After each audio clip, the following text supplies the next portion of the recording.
Setelah Gubernur Jawa Tengah Ganjar Pranowo ditetapkan sebagai calon presiden dari Partai Demokrasi Indonesia Perjuangan oleh Megawati Soekarnoputri pada Jumat 21 April 2023, peta persaingan calon presiden pada pemilu presiden 2024 mendatang dipastikan semakin kompetitif. Semakin kompetitif lantaran masuknya Ganjar yang sejauh ini memiliki basis penguasaan pemilih yang relatif besar bakal semakin memperberat langkah politik para calon presiden lainnya, khususnya Prabowo Subianto dan Anies Baswedan.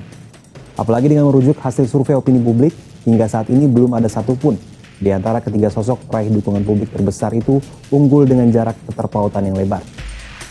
Untuk menjamin kemenangan, ketiga sosok capres di atas memerlukan perluasan dukungan pemilih yang besar di tengah semakin kompetitifnya persaingan. Itulah mengapa kehadiran calon wakil presiden menjadi signifikan sebagai magnet yang mampu menambah dukungan sekaligus menutup celah keterbatasan capres.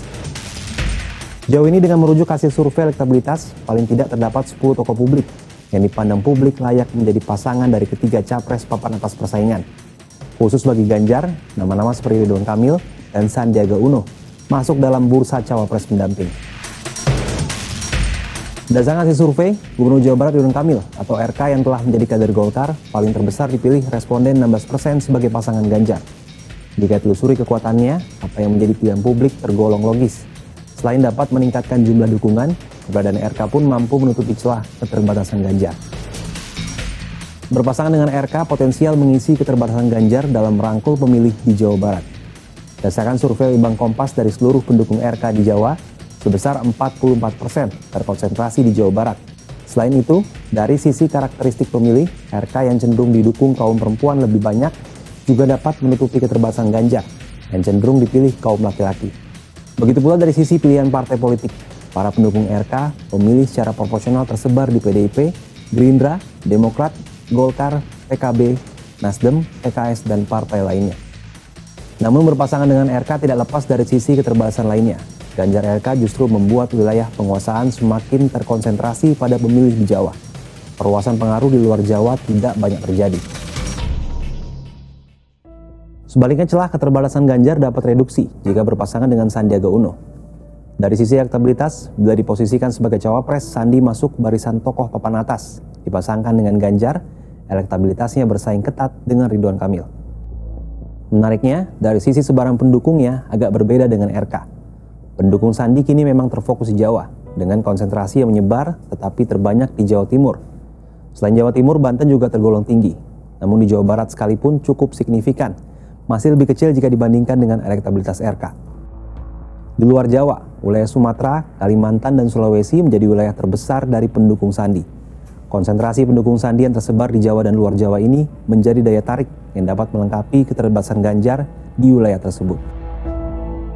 Selain dari sisi sebaran wilayah, pencermatan terhadap latar belakang identitas dan kehidupan sosial pendukung Sandi pun memiliki nilai terhadap Ganjar. Dari sisi usia misalnya, dukungan terhadap Ganjar yang tersegmentasi pada kaum muda, termasuk pemilih pemula tapi kurang pada kalangan yang berusia dewasa produktif atau 41 hingga 60 tahun dapat reduksi. Pendukung Sandi selain juga berada pada lapisan muda, juga pada kalangan dewasa produktif atau berusia 41 hingga 60 tahun. Dari sisi pendidikan, kehadiran Sandi sebagai pasangan Ganjar memberi nilai lebih pada kehadiran kelompok pendidikan tinggi. Hasil survei menunjukkan selain didukung kalangan berpendidikan menengah, proporsi para pendukung berpendidikan tinggi terbilang besar. Sisi pembeda lain ketimbang RK terlihat dari latar belakang pilihan politik pendukungnya. Pendukung Sandi tersebar pada beragam pilihan partai politik. Para pemilih Demokrat dan PKS terbilang cukup signifikan menyatakan mendukung Sandi sebagai cawapres berpasangan dengan Ganjar. Kehadiran para pendukung partai oposisi melalui Sandi menjadi semakin menarik jika dikaitkan dengan potensi semakin luruhnya keterbelahan politik yang terbangun selama ini. Dari berbagai pertimbangan basis dukungan, tampak bahwa pasangan Ganjar Sandi memiliki nilai lebih yang berpotensi meningkatkan dukungan pemilih. Hanya saja, pada sisi lain pasangan Ganjar RK pun memiliki nilai tukar yang juga besar dan mampu mereduksi keterbatasan yang dimiliki Ganjar. Kedua sosok, baik Ridwan Kamil maupun Sandiaga Uno memang dibilang layak dipasangkan dengan Ganjar. Hanya saja dalam persoalan kelengkapan modal yang dipertaruhkan dalam arena politik pemilu mendatang, potensi penguasaan dukungan pemilih bukan satu-satunya ukuran yang dapat diandalkan. Berhitung potensi kapital ekonomi yang dimiliki, keberadaan Sandi menjadi relevan diperbandingkan.